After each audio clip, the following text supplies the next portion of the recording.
Patuloy po ang paghahanda ng gobyerno para maiwasan ng Pilipinas ang trahedyang nangyari sa Japan.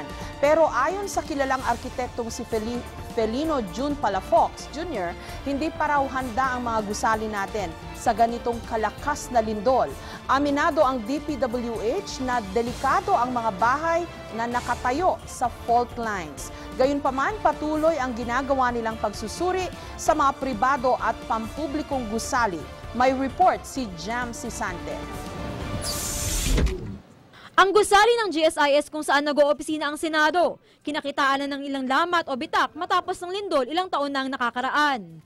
Pero ayon sa Maintenance and Physical Facility Services ng Senado, ligtas na raw ang gusali base sa huling Structural Integrity Report. Ang tenement na ito sa Punta, Maynila, isa sa mga dineklara ng contempt building ng DPWH. Ibig sabihin, di na ito ligtas na tirahan dahil sa laki ng mga bitak at iba pang structural defect nito. Pero hanggang ngayon, marami pang nakatira rito. Sinabihan na sila ng DPWH na umalis dahil sa panganib pero tumanggi ang mga residente. Sinubukan namin silang kausapin pero tumanggi sila.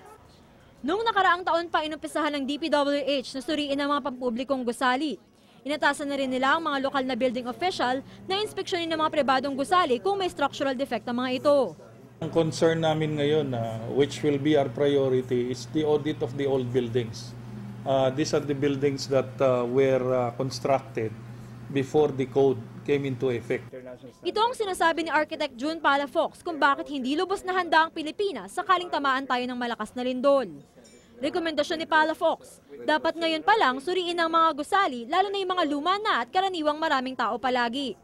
Public schools, public hospitals, because we don't know if they followed the specifications. Bridges, roads. I think government projects should be reviewed. Ayon kay Palafox, karamihan ng mga high-rise buildings sa Pilipinas ay kayang malampasan ng malakas na lindol.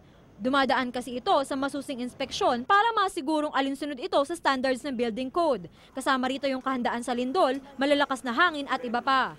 Ngunit para sa maliliit na gusali at mga bahay, maaaring magkaproblema. Ganito rin ang takot ng DPWH. May mga bahay daw kasing nasa ibabaw mismo ng fault. Maaari raw dumulog sa P-Volts para malaman kung ang bahay mo ay nasa ibabaw o malapit sa fault.